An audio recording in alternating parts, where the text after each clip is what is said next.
for their oil changes at Smith & Taylor Automotive. Providing this free service started several years ago to all law enforcement officers in Graham and Greenlee counties. This is Don Smith with Paul Taylor at Smith & Taylor Automotive in Safford. When we started this free service, we were not sure we could afford to do it or for how long. As we have expanded this free service to include all doctors and nurses who are dealing with the deadly COVID-19 virus, and to our wonderful volunteer firefighters, we have noticed a remarkable community reaction. Our customers often express their heartfelt thanks for providing this service. It is very clear to us that we live in a special place where our citizens have deep gratitude for those that serve us in so many ways. We want to encourage everyone to find a way to express their own support for these men and women. We also want to express our thanks to our co-sponsors for the service, Max Auto Supply and Double R Communications.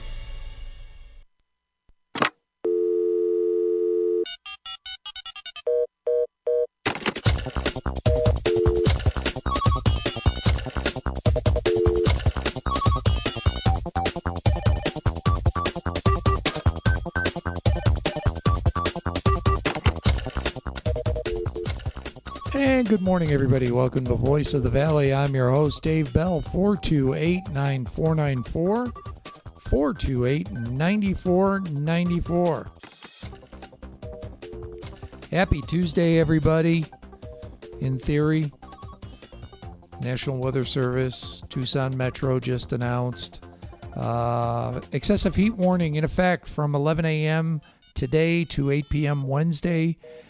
Dangerously hot conditions with afternoon temperatures peaking around 105 to 110.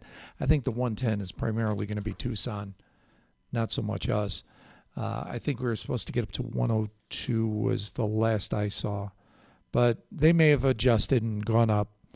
So extreme heat and humidity significantly increase the potential for heat-related illnesses, particularly for those working or participating in outdoor activities. That just came in. When I looked this morning, I didn't see that. I saw it was for Yuma, La Paz, Mojave, Maricopa, and there was one other county that I think Pinal, that they had an excessive heat warning for. So now it's extended over to the upper Gila Valley. So that's us. And Tucson. So just be careful out there. That's all. Just be careful. It's humid. It's miserable. Stay inside. Do something inside. Open up baseball cards. Right? That was a nice segue. Thank you. That voice you hear, Lee Patterson, he's the voice of sports on KATO Radio. He's the expert on area sports, whether it's your high schools, whichever one your high school is. Somebody was giving me grief. Oh, it was at the auction. You weren't here. We had some U of A signed baseballs and softballs, and I had gotten a text from an ASU person who said, ASU rules, U of H rules. Right. Just the normal fun banter. And Reed was giving me grief, and I said, man, I'm a Saint Scholastica saint. I have no dog in that fight whatsoever. And he looked at me and goes, I have no idea what that is. That was all gibberish. Yeah, and as well you should not, because it's a tiny, tiny school in Minnesota. Minnesota? Yeah, so I am a Maine South Hawk and a Scholastica Saint. That's my high school and my college. So I'm not a Gila Monster. I'm not a Bulldog. I'm not an Eagle. I'm not a Rough Rider. I'm not an Apache. Which... and you're not either. You're right. What, Elfrida? Valley Union Blue Devils. Valley Union Blue Devil. Yeah. So, although you are a Gila Monster, correct? I am, yeah. I did go to EAC, yeah.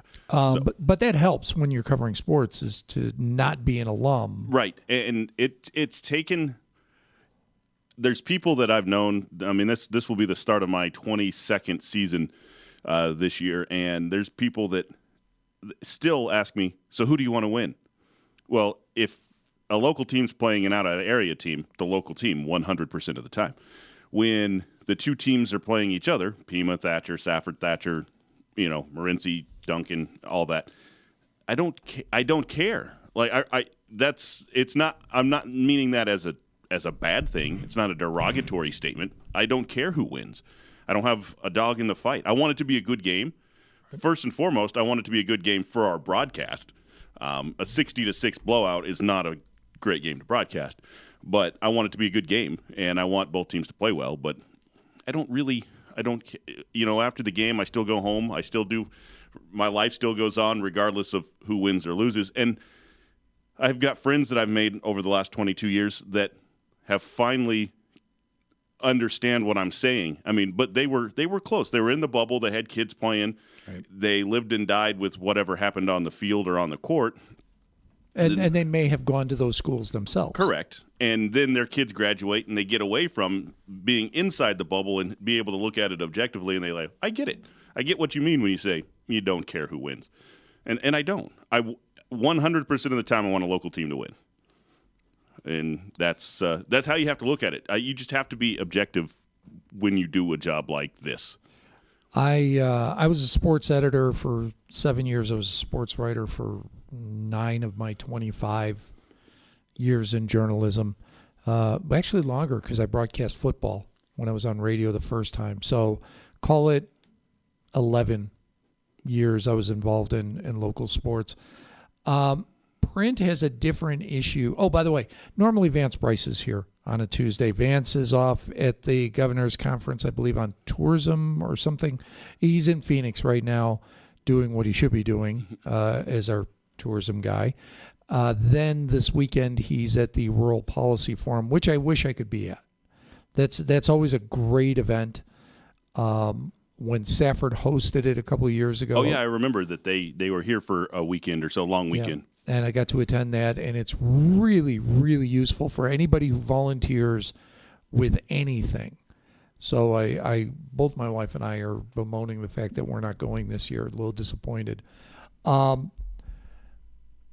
Vance would normally be here, but he's not, so Lee graciously stepped in. When I was a sports writer, print has different objectives than broadcast. I liked broadcasting games because A, it's immediate, and B, when it's done, it's done. Right. I mean, the worst part about the end of the game is you have to come home. Depending on where you're at, right, that could be 3-4 hours. Yes. Print has a deadline, and it's always that night. So whatever time that game is over, you have to write it up immediately. But you also have to be at the game the whole time. Correct. So I would typically start writing the story usually at halftime of whatever sport I was covering. Volleyball's a little different because there is no halftime. There's no break. There's no natural break in that game. Yeah. So at about the depending on if somebody had a 2-0 lead or if it was 2-1, I would typically start writing in the third game. But if it looked like it was going to be a blowout, a 3-0 sweep, you can start writing. I would start writing in the second game. Right. But here's the thing that print writers have more than broadcasters have. Not only do print writers carry almost the same exact philosophy. For covering the local team, we won't cheer the local team, but we want the local team to win. If it's two local teams, we don't care. But, and I would tell the coaches this, I need it to end fast because I've got a deadline. You guys get to go home. I still have to work. So I would tell the coaches, look, it's nothing personal, but if you're losing in the fourth quarter, I almost don't want you to rally because I need this to be over. Yeah. So, and a lot of coaches struggled with that. It took them a long time to understand that. I mean, there's a business side to everything that, I mean, the broadcast, exactly. The biggest thing that most people don't realize is there's really no cheering in the press box. No. I mean, that's like the biggest X. I mean, you get kicked out of a press box faster than in almost anything else if you're cheering in the press box. Although you can cheer a play. Yes, if it's a good play, you can cheer. You go to any press box in any pro sport, and it's the most stale environment you've ever been in. Yeah, it's quiet. You hear guys clicking on their keyboards. You hear phones going off like texts, but there's not really much interaction with. And the first time I covered the Diamondbacks in the press box, The only time, actually. And I went up, and I knew that rule, going in, but it was more stale than I realized. The view's not great, so if you're there to... Yeah, if you're not sitting on that front row. If you're there, and most guys are cheering for the fastest game possible. Yep. As a fan of baseball, I was like, man, I don't get it. But then those guys do that every single night, 81 times in a 162-game season. They want to go home. It's a job for them. And at some point, it's a job. You've got to go home. And the business side of it, like you said, with print is, let's get it wrapped up so I can get a quote from the coach and get this thing. And here's the other thing. You're not going to spend a ton of time on a 60-6 blowout loss for your home team. Right. You know what I mean? There's just not much to write about. There isn't. There just isn't. You're praying somebody comes up with a good quote because that's all you have at that point. I still to this day I have to remember sometimes when I'm out and not being a journalist, it's okay to applaud. Right. Because I just don't. It doesn't matter where I'm at. You watch the games differently. You do. And same with me. I enjoy going to sporting events, but I'd rather not go to live sporting events. I'd rather watch them at home because I can not cheer. It's a strange. It does make you a different kind of sports fan. Before I got into this, I was into everything on TV, watching it, up and down with, I've not sat and watched a Saturday of college football in years now. It's just, I've got other things going on. Yeah. You just spent 4 to 6 hours, depending on if you traveled. The night before. The night before. You don't want to relive it, even though it's a higher grade of football. Mm-hmm. College is above high school. Pros are above college. It's a weird thing, but it's a great job. Yeah, it is. It's the best job. Honestly, it was my favorite job in journalism was being a sports writer, sports editor. Absolutely my favorite. It's the easiest job in journalism. And I will continue to say that because I'm going to have a winner. I'm going to have a loser. I know there's an end to this at some point, barring a postponement, which does happen on occasion. I think Morency had one. Didn't they have a postponement, a football postponement? Yeah, season opener 2 years ago against Thatcher. Yeah. It rained buckets, and then they finally said, yeah, so we're done. We were all there. Everybody was there. But didn't they play the final quarter during their bye week? Yes, both teams they ended up playing during the bye week. Yeah. But generally it's what you're going to have at the end of the day. And that's really nice. Yeah. Sometimes. No, it is. And on the broadcast side of it, it's the in between that's the story part that's the fun, the guts of the game. It's the same format. It may sound like we don't have a format because that's the goal, is not to make it sound like you're reading, but pregame, kickoff, halftime, postgame are all the same every Friday night. Right. It's the middle part that after 22 years that is the exciting part. Somebody's going to make a big play. Somebody that you don't expect to make a big play is going to make a big play. And ultimately somebody's going to make a bad play. It always happens, and that's all unknown. That's my favorite thing about live events is you don't know. There's no scripted ending or beginning, or it's if one team does the other thing better than the other team, they're going to win. And it could be anybody on any Friday night. So you watch Brockmire? I haven't. No, you need to. Alcoholic baseball announcer on his way down, played by, I can't think of his name. He does a gazillion voices on The Simpsons. Okay. Not Harry Shearer, the other guy. Not Castellaneta, the other guy. I just can't think of his name.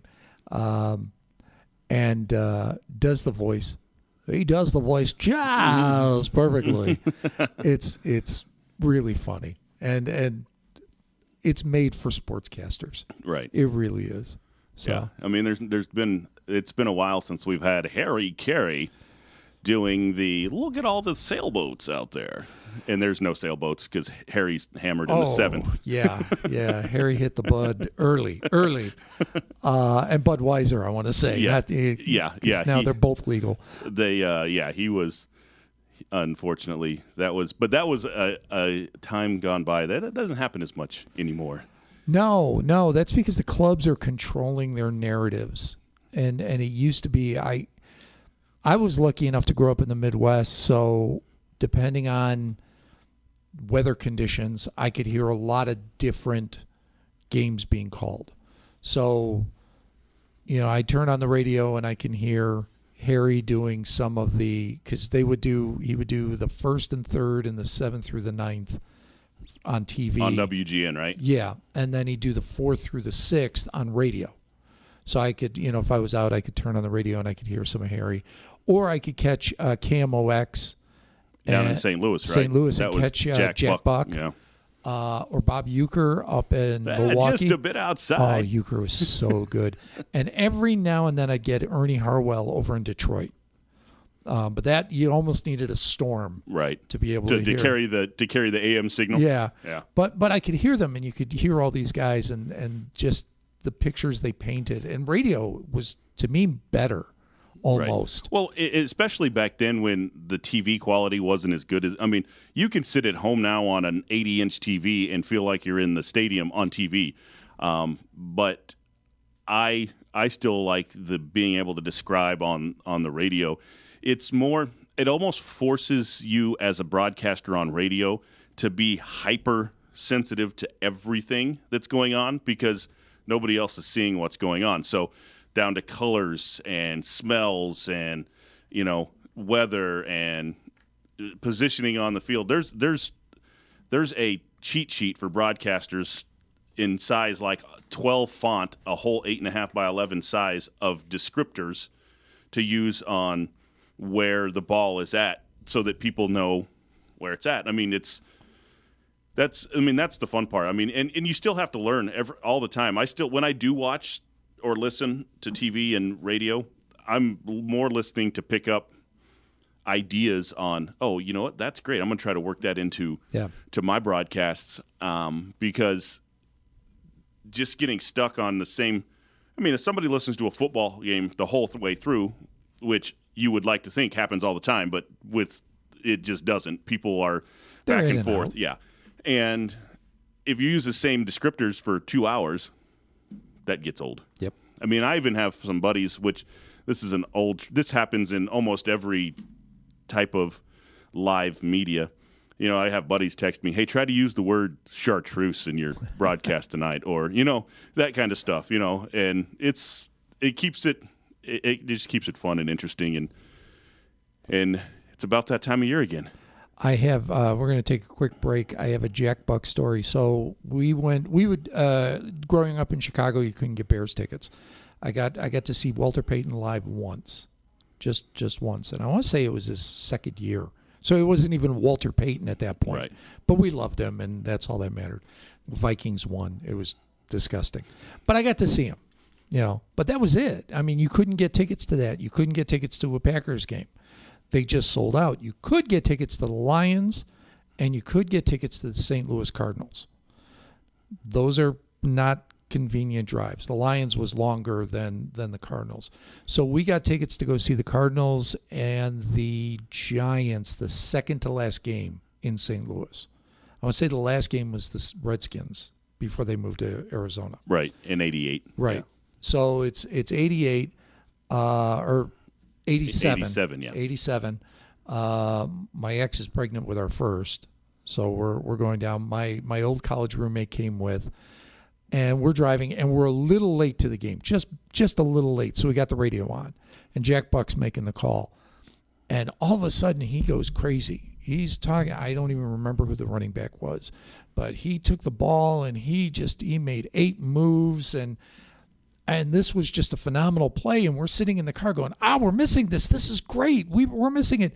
And then the play-by-play guy came out and went, so for a gain of 3 yards, that puts the ball at, like, what? And that's when we said we just love Jack Buck at this point. Yeah, no, he was really good at at whatever sport. I mean, look at his son. I mean, a lot of people don't. I like him. He does every sport, and that's a sign of a great broadcaster. Him and Mike Tirico right now can do pretty much any sport at the high level. Yeah, I'm a Buck fan. I really am. I like him with Aikman. I really they do. make a great A-team on Fox. I think so. 428-9494, 428-9494. More with Lee Patterson right after this.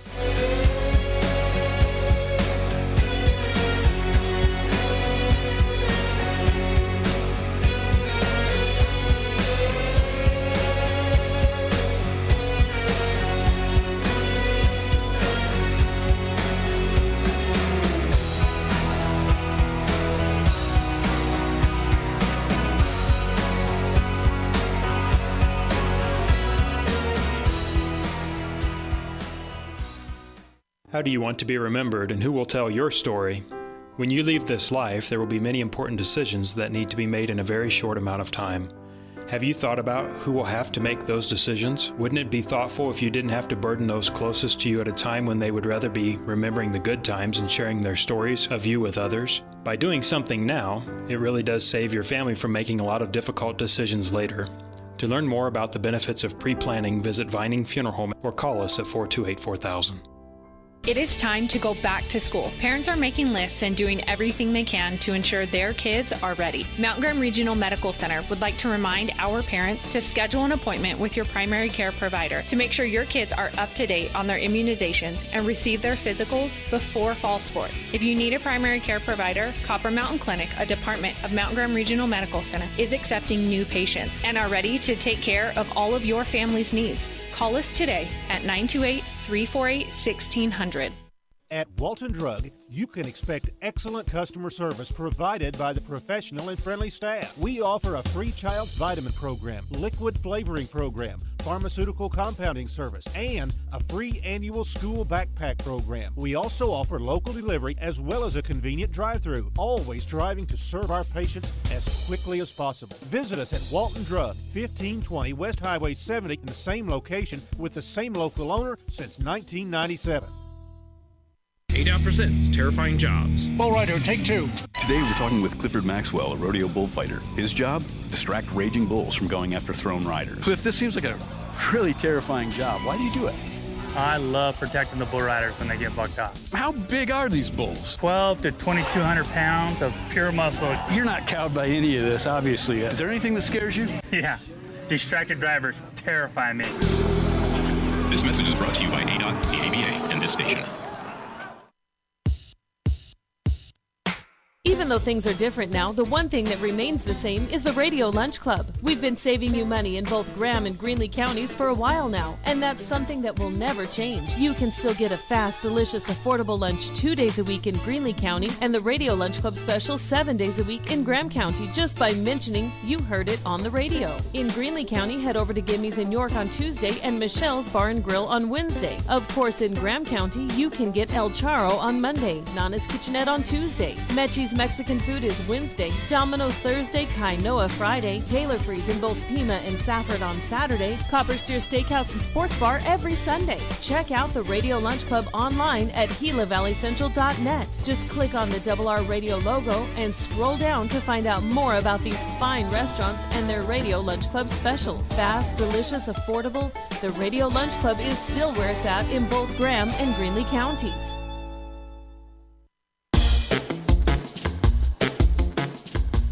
Welcome back to Voice of the Valley. I'm Dave Bell, 428-9494, 428-9494. My guest today, Lee Patterson. He is the voice of prep sports, high school sports. Prep is, I don't know where, it's preparatory school, but I don't know why we all call it prep sports, but we do in the business that we call show. It's just referred to. So the Voice High School Sports School is starting most places today. The exception is Thatcher. That is next week. Tuesday. But Safford, Pima, Fort Thomas all start today. All this week, yeah. So there's a lot of tryouts going on. I believe volleyball tryouts start this week. Football practice starts this week. Football practice starts. They've got their teams pretty much set because they need the extra time. And cross-country typically starts a little bit after. They wait to see if anybody gets cut, basically. Yeah, I mean, cross country fills out their roster based on who's available. Right. At the school, yeah. Other than the kids who just run. I Right. mean, that's their thing, and they're already there. Yeah. Got a phone call? Hi, caller, you're on the air with Lee Patterson. Good morning. I appreciate his announcement. I don't always listen to the ball games, but he does a great job. Well, thank you. So the schools start tomorrow, Wednesday. And today's the 3rd, isn't it? Yeah, we're a day off. Oh, man, today's the 3rd. I apologize. For some reason, I thought today was the 4th. Thank you. I know, I do that sometimes, too. Another thing that I watched the Suns in Bucks game, and, I don't see real well, but I listen to the announcers, and it seemed to me that when we were in Milwaukee, the announcers for the Bucks were a little bit biased, I guess, the word I should use. Yeah, it was funny. My wife and I were watching those games as well, and she made the same comment that you just did. She said, "Why are everything the Bucks doing the greatest thing in the world?" And everything the Suns are doing is wrong. And I said, I don't know, because it was the same group that announced when they were in Phoenix. So I don't know, but I felt the same thing. And I don't know. I mean, I know they all like Giannis Antetokounmpo, but at some point you got to be a little bit more in the middle. Well, I think an announcer can acknowledge the good playing on both teams. Oh, for sure. Yeah. I mean, that's kind of the role there. I mean, you're supposed to take all of your personal feelings out of it, if you have any, for either of the teams to be able to fairly and unbiasedly broadcast a game. And sometimes, I mean, when you have 3 guys and 2 of them are former players, sometimes that goes out the window because they still have some NBA ties. So, but yeah, I agree with you. And they may be seeing something that the average person isn't seeing that's tipping them, because obviously Milwaukee went on a 4-0 run. Right. Obviously, they may have been. Well, I can't say obviously. They may have been seeing what had shifted, and that's why they were playing that up a little bit more. I mean, that's a possibility. I mean, Lee knows more about sports than I do because he's there all the time. So, plus, you played at All-State. You were named All-State, correct? It's been a long time ago. Yeah. I played in baseball. Okay, yeah. So, I mean, when you're at that level, which is certainly not a level I was ever at when I played in high school, I was the guy on the bench. Thank you, caller, by the way. You're welcome. Bye. So, you've got an insight that you could see the shift, you can see the trend, you can see, okay, momentum has shifted, maybe before everybody else can. And here's another thing: when you're in a full arena at the home arena, when they get loud, you get louder. Not because you have to, because the technology doesn't make you have to yell over the crowd, but you get excited too, and it can be people can think that you're cheering for that team. In reality, you're just rising with the energy in the building. But there was a ton of energy in that building, and obviously the Bucks figured out the Suns for 4 straight games. So, but my wife made the same comment. I mean, I agree with the caller that's my wife made the exact same comment, that she felt that the announcers were pro Bucks. But it is what it is. But got a couple of minutes. We do have sports coming back to KATO. Knock wood. Everything stays. The AIA came out with their rules about how to deal with COVID. Not much different from. Yeah, I don't think that there's going to be a ton of difference. I mean, unfortunately, there's still going to be some quarantine cancellations this year with the Delta variant coming out as strong, because the CDC's guidelines are you still have to quarantine if you're unvaccinated, if you've got, and that's going to affect a large portion of the team. So there's still going to be, because kids can't get the vaccine yet, especially here. Yeah. So there will still be some of those,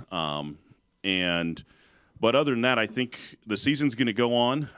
Our first broadcast here will be August 20th, so we're just a couple of weeks away. We'll be in Duncan that night, Fort Thomas at Duncan, some 8-man football action to start the broadcast schedule. They start a week before everybody else, so I'm glad I was able to get on their schedule up there, and then we go right into it. The one that I've circled on my calendar this year is Pima at Safford on September 3rd, Labor Day weekend. The first time those two are playing each other since the 30s or early 40s. I didn't write down that number, but that's a rivalry renewed from many, many, many years ago. I wonder if we have any players from either of the last team or either of those last teams. So that's a good question. I assume because everybody here lives to be 100. I see the obituaries. Yeah, I mean everybody. There's something in the water here, though. It's just great. So I'm curious how many players from those final teams are that played each other. Yeah, it's been.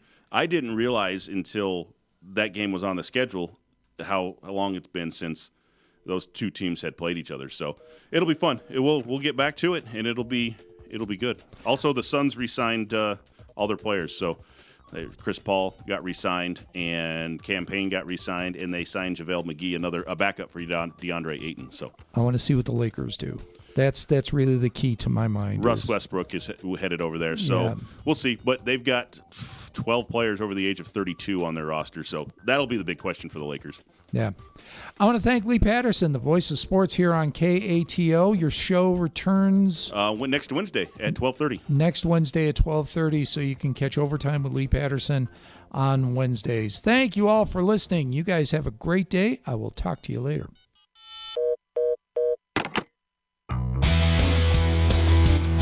Newstalk 1230 KATO Safford. Here's the latest from ABC News.